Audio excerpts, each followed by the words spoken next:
YCP NDA కూటమి పార్టీలు ఎస్సీలు ఎస్టీలు బీసీల పట్ల చిన్నచూపు చూస్తూ అహంకారం ప్రదర్శిస్తున్నాయని కావలి ఇండిపెండెంట్ అభ్యర్థి పసుపులెట్టి సుధాకర్ విమర్శించారు.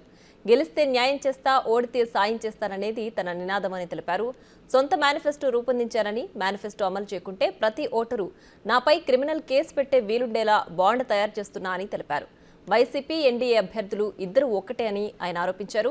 ప్రజలు తనను అత్యధిక మెజారిటీతో గెలిపించేందుకు సిద్ధంగా ఉన్నారని ఆయన ధీమా వ్యక్తం చేశారు. అహంకారం ఈ రెండు ప్రధాన పార్టీలు అభ్యర్థులు నామినేషన్ వేయకుండా వెళ్ళిపోతాయని ఒకళ్ళు ప్రచారం చేశారు.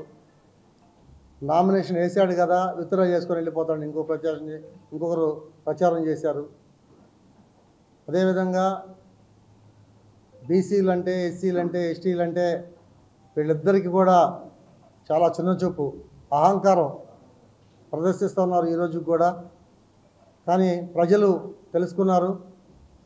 ఈ అహంకారాన్ని అణిచివేయాలని చెప్పని బీసీలు, ఎస్సీలు, ఎస్టీలు, మైనార్టీలు వీళ్ళందరూ కూడా ఏకమయ్యి నిన్న మేము నామినేషన్ రోజు కూడా కొన్ని వేల మందిలో వచ్చి నామినేషన్ వేయడం జరిగింది.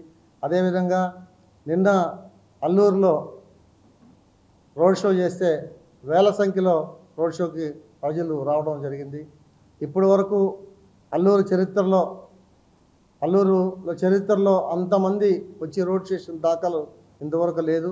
అన్ని సంఘాలు, గిరిజనులు, ఎస్సీలు, ఎస్టీలు, బీసీలు అందరూ కూడా, బలహీన వర్గాలన్నీ కూడా వచ్చి సపోర్ట్ చేసి భారీ ఎత్తులో జయప్రదం చేశారు.